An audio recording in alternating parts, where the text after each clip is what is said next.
உங்கள் அனைவருக்கும் என்னுடைய அன்பான வணக்கம்.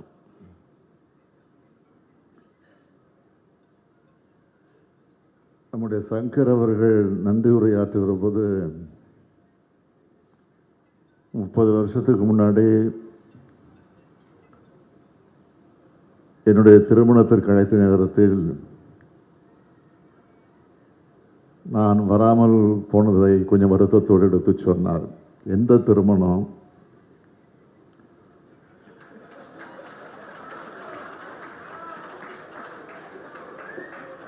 எந்த திருமணத்துக்கு அழைத்தார், அந்த சந்தேகம் எனக்கு ஏற்பட்டுச்சு.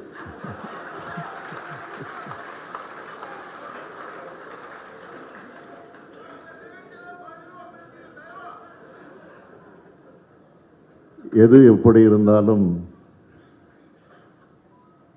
இந்த மணவிழா நிகழ்ச்சி என்பது நம்முடைய குடும்ப நிகழ்ச்சி.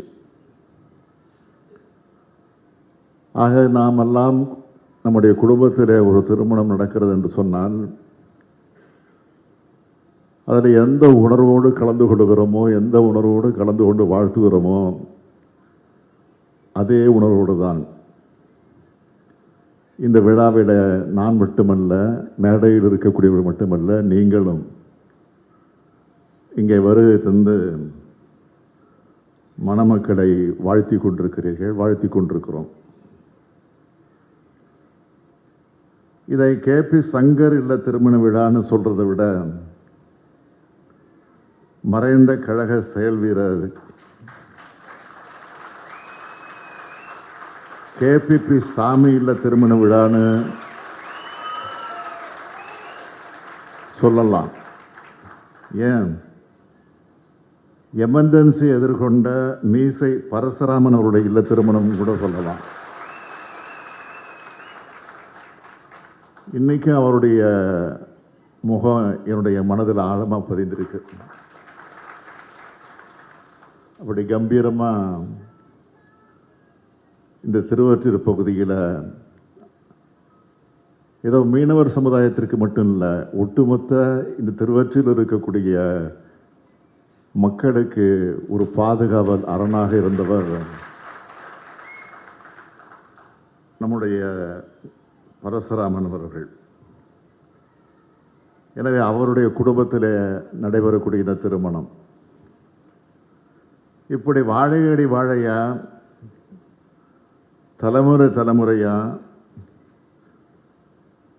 எத்தனை சோதனை வந்தாலும், எத்தனை கொடுமைகள் வந்தாலும், எவ்வளவு அநியாயங்கள் அட்டுழியங்கள் வந்தாலும் அதையெல்லாம் எதிர்த்து போராடி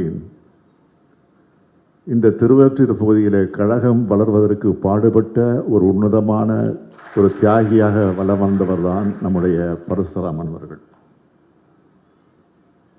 அந்த குடும்பத்தில் நடைபெறக்கூடிய விழா இது. கிட்டத்தட்ட 60 ஆண்டு காலமாக பரசுராமன் அவர்களுடைய குடும்பத்தை சேர்ந்தவங்க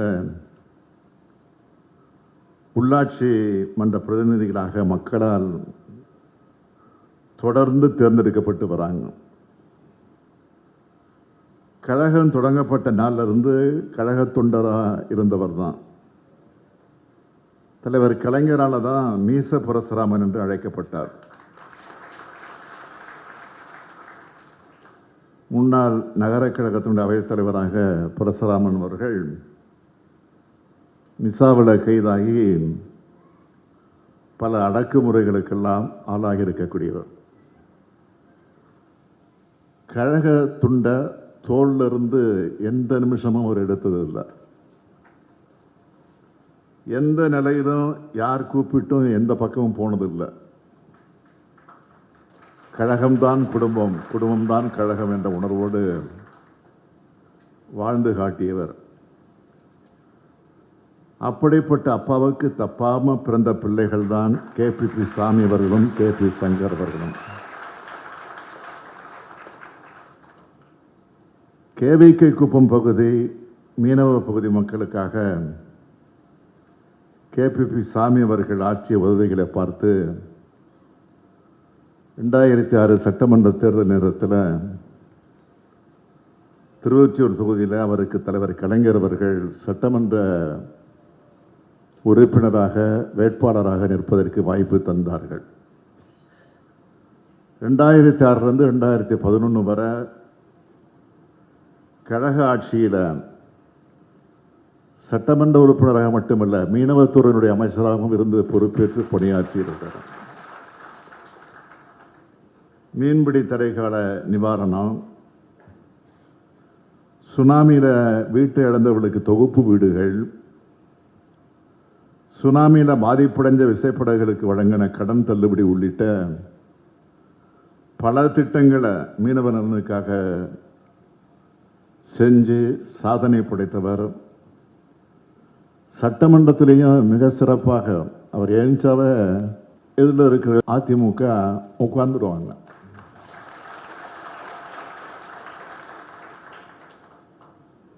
ஏன்னா மனசில் பட்டதை அப்படியே பட்டுன்னு சொல்லக்கூடியவர், இதை பற்றி தயங்க மாட்டார். பக்கத்தில் இருக்கிற நாங்கள் தான் கொஞ்சம் பொறுமையாக பேசுங்கன்னு சொல்லுவோம். அந்த அளவிற்கு எல்லோருடைய கவனத்தை ஈர்த்தவர் நம்முடைய மறைந்த சாமி அவர்கள். மீனவ சமுதாய மக்களுக்கு மட்டுமில்லாமல் தன்னை தேர்ந்தெடுத்த திருவொற்றியூர் தொகுதி மக்களுக்கும் பல நல்ல திட்டங்களை எல்லாம் கொண்டு வந்தவர். வண்ணாராய்பேட்டையிலிருந்து விம்கோ நகர் வரையிலான மெட்ரோ ரயில் விரிவாக்கத்தையும் கொண்டு வருவதற்கு துணை நின்றவர். 2011 ஆட்சி மாற்றம் நடந்துச்சு. அன்றைய ஆட்சி அதிமுக ஆட்சியாளர்களால் பல இன்னல்களுக்கெல்லாம் ஆளாகி பல பொய் வழக்குகளை எல்லாம் சந்தித்து சிறையில் பல கொடுமைகளை எல்லாம் அனுபவித்தவர் நம்முடைய சாமி அவர்கள். அவர் மட்டுமில்லாமல் அவர் குடும்பத்தில் இருந்த பிறகும் இந்த அடக்குமுறைகளுக்கு ஆளாகியிருக்காங்க. மனைவி மகனை இழந்து உடல்நிலையும் இதனால் அவருக்கு பாதிக்கப்பட்டுச்சு. அப்படி பாதிக்கப்பட்ட நேரத்தில் கூட இந்த பகுதிக்கு உற்ற துணையாக இருந்து கழக பணியாற்றினவர் தான் நம்முடைய KP சாமி அவர்கள். இன்றைக்கு அவர் விட்டு சென்று இருக்கக்கூடிய இந்த பணிகளை எல்லாம் அவரோடு இருந்து அவரோடு அனுபவங்களை எல்லாம் பெற்று இன்றைக்கு உற்ற துணையாக இருந்து கழக பணியாற்றி கொண்டிருக்கக்கூடியவர் தான் நம்முடைய KPP சங்கர் அவர்கள். 2011 மாநகராட்சி மன்ற தேர்தலில் போட்டியிட்டு வெற்றி பெற்றார். அது எப்படி? சிறையிலிருந்து போட்டியிட்டு வெற்றி பெற்றார்.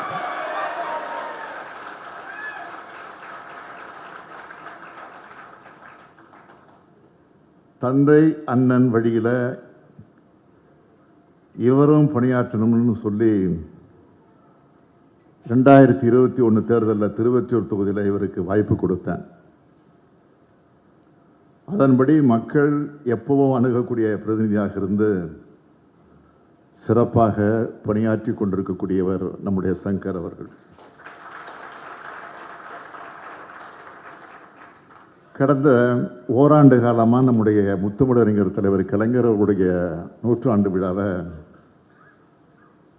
நாம் கொண்டாடி கொண்டிருக்கிறோம். அரசு சார்பிலும் கொண்டாடுகிறோம், கட்சியின் சார்பிலும் கொண்டாடுகிறோம், தனிப்பட்ட முறையிலும் கொண்டாடி கொண்டிருக்கிறோம். தமிழ்நாட்டில் மட்டுமல்ல, பல்வேறு இந்தியாவில் இருக்கக்கூடிய பல்வேறு மாநிலங்களில், வெளிநாடுகளில் நம்முடைய தலைவர் கலைஞருடைய 100ஆண்டு விழாவை தொடர்ந்து கொண்டாடி கொண்டு இருக்கிறோம். இந்தியாவில் இப்படிப்பட்ட விழா எந்த தலைவருக்கும் நடந்தது கிடையாது. இவ்வளவு சிறப்பான விழாக்களை நடத்துனதுன்னு சொல்கிற அளவுக்கு நாம் நடத்தியிருக்கோம். அது மட்டுமல்ல, தலைவர் கலைஞர் பெயரால்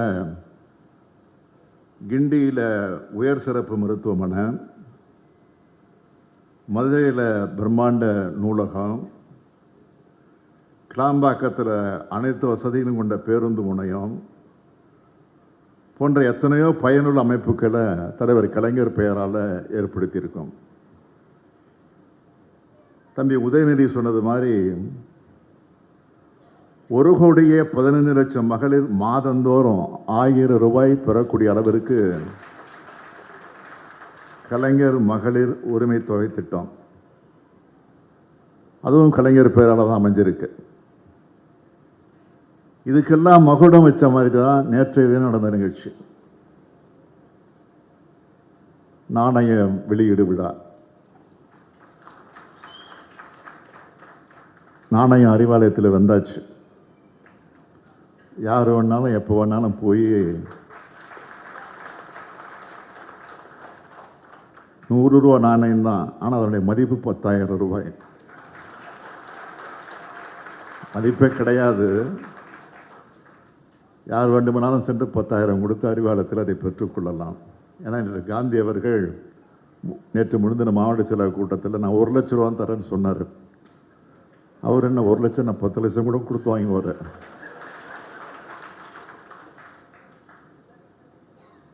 ஆக நேற்றைய தினம் நடந்த நிகழ்ச்சியை நீங்கள்லாம் பார்த்துருப்பீங்க, வந்திருக்கீங்க. ஒன்றிய பாதுகாப்புத்துறை அமைச்சர் ராஜ்நாத் சிங் அவர்கள் நேற்றைக்கு வருகை தந்து அந்த நிகழ்ச்சியிலே பங்கேற்று கலைஞருடைய நினைவிடத்தை போய் பார்க்கணுன்னு நாங்கள் கூட கேட்கல, பார்த்தே தீரணும்னு அவரே கேட்டு முழுமையாக அத்தனையும் பார்த்துட்டு இது மாதிரி நான் எங்கேயும் பார்த்ததே இல்லை என்று பாராட்டிட்டு போனார். அதற்கு பிறகு நிகழ்ச்சிக்கு வந்து அவர் வந்தவுடனே ஒரு பெரிய அதிர்ச்சியை எங்களுக்கெல்லாம் கொடுத்தார். இந்த அரங்கத்தில் இருக்கக்கூடிய அத்தனை பேரும் எழுந்து நின்று கலைஞருக்கு மரியாதை செலுத்துங்கன்னு சொன்ன அந்த காட்சியை இன்னைக்கும் என்னால் மறக்க முடியல. நேற்று இரவு முழுவதும் எப்போதுமே எனக்கு இரவில் சோகம் இருந்தால் தூக்கம் வராது, மகிழ்ச்சியில் எனக்கு தூக்கம் வரல.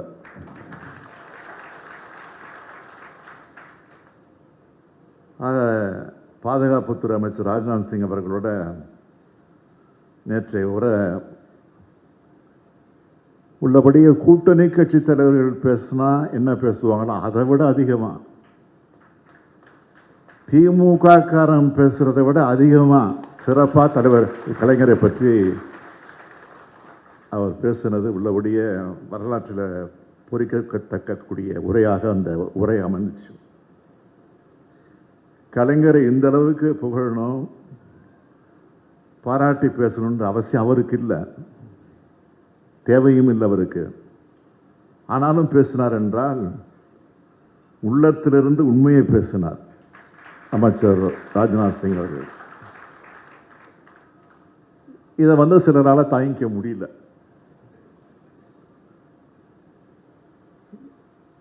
ஒருத்தர் இருக்கார் எதிர்கட்சி தலைவர்னு ஒருத்தர் இருக்கார் இங்கே தமிழ்நாட்டில்.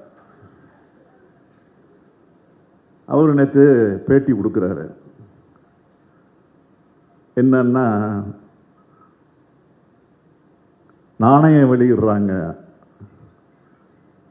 இந்தியில் இருக்கு,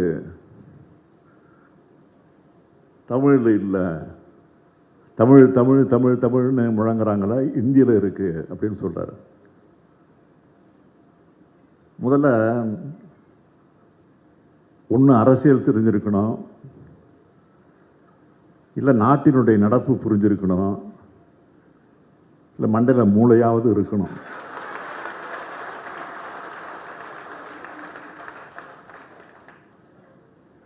அந்த நிகழ்ச்சி வந்து எப்படி நடக்குதுன்னா, மத்திய அரசு அனுமதி கொடுத்து மத்திய அரசின் மூலமாக நடைபெறக்கூடிய நிகழ்ச்சி. அந்த நிகழ்ச்சி ஏற்கனவே பல பேருக்கு நாணயங்கள் வெளியிடப்பட்டிருக்கிறது. மறைந்த எம்ஜிஆர் அவர்களுக்கு நாணயம் வெளியிடப்பட்டிருக்கிறது. அதேபோல நம்முடைய பேரறிஞர் பெருந்தகை அறிஞர் அண்ணா அவர்களுக்கு நாணயம் வழங்கப்பட்டிருக்கிறது.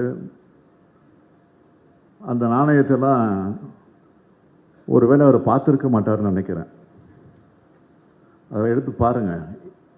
எல்லா தலைவர்களுக்குமே நாணயம் வெளியிடுகிற போது ஒன்றிய அரசு இந்தியில் தான் எழுதி அப்புறம் ஆங்கிலத்தில் எழுத்துக்கள் அமைஞ்சிருக்கும். ஆனால் அண்ணா அவர்களுக்கு நாணயத்தை வெளியிடுகிற போது தலைவர் கலைஞர் என்ன செஞ்சாருன்னா, யாரும் செய்யாத ஒரு அதிசயத்தை செஞ்சார். அண்ணாவோட தமிழ் கையெழுத்து அதில் இடம்பெற வேண்டும் என்று சொல்லி அண்ணாவோட தமிழ் கையெழுத்து அந்த நாணயத்தில் வெளியிட்டு அதற்கு பிறகு தான் அது வெளியிடப்பட்டது. அது மாதிரி தான் தலைவருடைய கலைஞருடைய நாணயத்தை வெளியிடுகிற போது கலைஞருக்கு ரொம்ப பிடிச்ச எழுத்து தமிழ் வெல்லும்.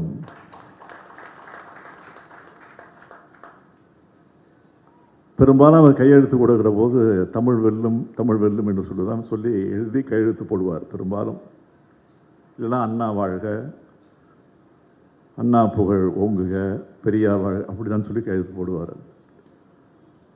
ஆக அந்த தமிழ் வெல்லும் எழுத்து தமிழ் தான் எழுதப்பட்டிருக்கு. இதை கூட அவர் பார்க்காம, இதை கூட புரிஞ்சிக்காம தெரிஞ்சிக்காம இப்படி ஒரு எதிர்கட்சி தலைவர் நமக்கு வந்து வாச்சிருக்காரு அப்படின்னு தான் நம்ம வருத்தமாக இருக்கு. கேட்குறாரு, ஏன் ராகுல் காந்தி அழைக்கல? ஐயா எதிர்கட்சி தலைவர் அவர்களே, மாண்புமிகு எடப்பாடி பழனிசாமி அவர்களே, இந்த நிகழ்ச்சி திமுக நடத்தலை, அந்த நிகழ்ச்சியை நடத்தினது ஒன்றிய அரசு. அது ஒன்றிய அரசினுடைய நிகழ்ச்சி. அதை முதல்ல புரிஞ்சுக்கணும். ஆக அந்த அடிப்படையில் தான் அந்த நிகழ்ச்சி நடந்தது. இந்த சராசரி அறிவை கூட தெரிஞ்சிக்காம ஒரு எதிர்கட்சி தலைவர் இருக்கிறார் என்பதுதான் நமக்கெல்லாம் வேதனையாக இருக்கிறது. கலைஞருக்கு நாணயம் வெளியிடுகிறது ஒன்றிய அரசு. அதனால்தான் ஒன்றிய அமைச்சர் அழைச்சி அந்த நிகழ்ச்சியை நாங்கள் சிறப்பாக நடத்தி முடிச்சிருக்கிறோம். இதில் எங்கே பழனிசாமிக்கு வலிக்குது? அதான் நான் கேட்குறேன். எம்ஜிஆருக்கு நாணயம் வெளியிட்டாங்க. யார் வெளியிட்டாங்க தெரியுமா? ஒன்றியத்திலிருந்து யாரும் வரல, அவரே வெளியிட்டார். எடப்பாடி பழனிசாமியே வெளியிட்டார். ஏன்னா ஒன்றிய அரசு அவரை மதிக்கல. அவர் ஒரு முதலமைச்சராகவே நினைக்கல, ஏன் மனுஷனாகவே நினைக்கல, மறுத்துட்டாங்க. இதுதான் அவருக்கு இருந்த மரியாதை. இன்னைக்கு நாம் அழைத்தவுடன் அடுத்த வினாடி ஒரு சொல் கூட தட்டாம ஒரு 15 நிமிஷம் அரை மணி நேரம் வந்து நீங்கள் நடத்திட்டு போகணுன்னா, 15 நிமிஷம் என்ன, எவ்வளவு மணி நேரம்னாலும் இருந்து நான் காத்திருந்து நிகழ்ச்சி நடத்திட்டு போகிறேன்னு சொல்லிட்டு வந்தார். அதுதான் திமுகவுக்கு இருக்கக்கூடிய பெருமை, கலைஞருக்கு இருக்கக்கூடிய சிறப்பு.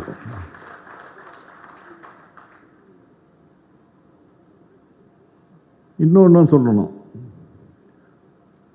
அம்மா அம்மா அம்மா அம்மான்னு போந்துக்கிட்டு இருக்காங்கல்ல அதிமுகவினர். இப்போ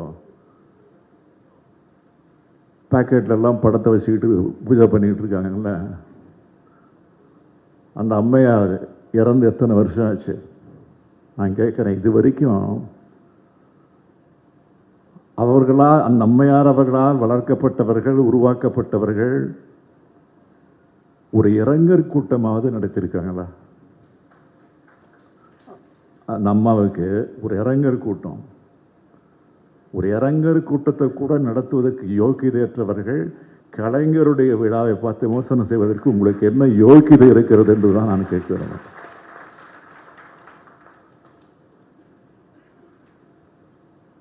ராஜ்நாத் சிங் அவர்களை நாம் அழைச்சதுனால ஏதோ பாஜகவோட நம்ம உறவு வச்சுக்கிட்டோம், உறவு வச்சுக்க போகிறோம் அப்படின்னு ஒரு செய்தியை கிளப்பி விட்டுருக்காங்க. இது மீடியாவுக்கு ஒரு தீனி. ஒவ்வொரு ஊடகங்களும் ஒவ்வொரு கோணத்தில் பேசிக்கிட்டு இருக்கிறாங்க. திட்டினாலும் திமுக தான், வாழ்த்தினாலும் திமுக தான். நாங்கள்லாம் ரகசிய உறவெல்லாம் வச்சுக்க வேண்டிய அவசியமே இல்லை. அம்மையார் இந்திரா காந்தி அவர்களை சொன்னாங்க, கலைஞரை பொறுத்த வரைக்கும், திமுகவை பொறுத்த வரைக்கும் எதிர்த்தாலும் கொள்கையோடு எதிர்ப்பார், ஆதரித்தாலும் கொள்கையோடு ஆதரிப்பார் என்று சொல்லியிருக்கிறார். அது பொண்ணே போதுங்கிறது. அந்த அளவுக்கு மாவட்ட செயலர் கூட்டத்தில் கூட நாங்கள் தீர்மானம் கூட போட்டிருக்கிறோம். முதல்ல பழனிசாமி அவர்கள் அதை படிக்கணும்.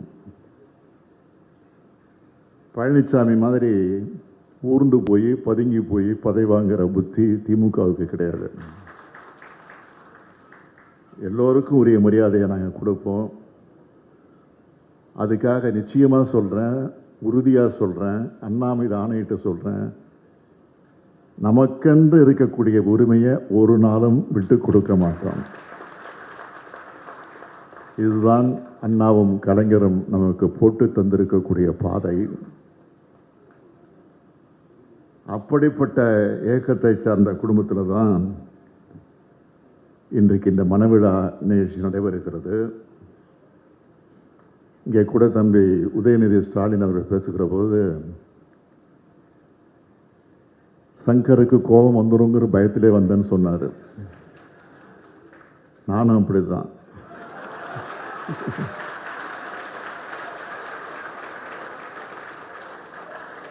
ஆனால் ஒன்றை மறந்துடக்கூடாது, கோபம் இருக்கிறதுல தான் குணம் இருக்கும்.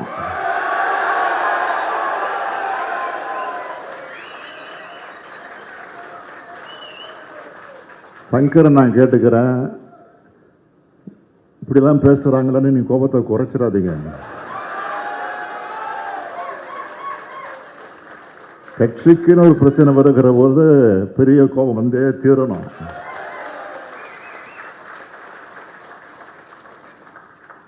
அப்படிப்பட்ட ஆற்றலுக்குரியவராக நம்முடைய சங்கர் வழங்கி கொண்டிருக்கிறார். அந்த சங்கர் இல்லத்தில் நடக்கிற திருமணம்,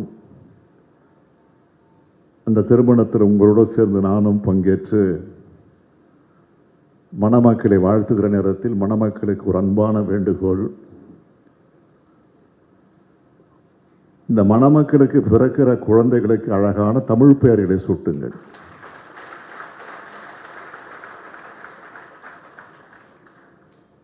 ஏன்னா தமிழுக்கு செம்மொழி என்ற பெருமையை பெற்று தந்தவர் நம்முடைய தலைவர் கலைஞர் அவர்கள்.